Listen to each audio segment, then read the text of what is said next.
आओ दोस्त चलो मेरे साथ मिलके खेलो, अगर हम साथ सीखेंगे तो सब कुछ ढूंढ लेंगे। दोस्त ये है लाम, इसकी आवाज है ल ल ल। चलो दोस्त मेरे साथ बोलो ल ल ल। शाबाश मेरे दोस्त। दोस्त एक खेल खेलते हैं।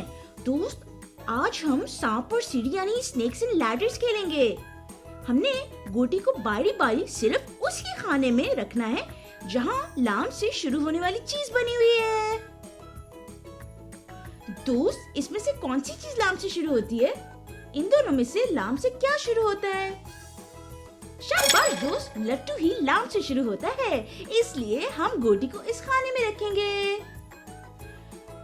दोस्त हमने अभी सीखा कि लट्टू लाम से शुरू होता है। दोस्त मेरे साथ कहें ल ल लट्टू। शाबाश मेरे दोस्त।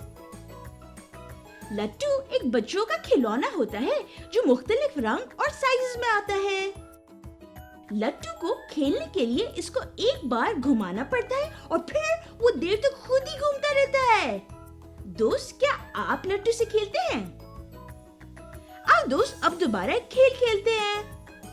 हमने गोटी को सिर्फ उस खाने में रखना है जहाँ लाम से शुरू होने वाली कोई चीज बनी हुई है। दोस्त इसमें से कौन सी चीज लाम से शुरू होती है? इन दोनों में से लाम से क्या शुरू होता है? शाबाश दोस्त, लकड़ी यानी वुड लाम से ही शुरू होती है, इसलिए हम गोटी को इस खाने में रखेंगे। दोस्त मेरे साथ कहें ल ल लकड़ी। शाबाश मेरे दोस्त। आपको पता है दोस्त, लकड़ी दरख्तों से मिलती है। लकड़ी से हम मेज और कुर्सियां बनाते हैं और दोस्त कागज यानी पेपर भी लकड़ी से बनता है। दोस्त मुझे आज आपके साथ सीखकर बहुत मजा आया, लेकिन आज के लिए इतना ही। अब हम अगली वीडियो में मिलते हैं और दोस्त जाने से पहले मेरे चैनल पे सब्सक्राइब करके बेल को क्लिक करना मत भूलिएगा। मिलते हैं, खुदा हाफिज।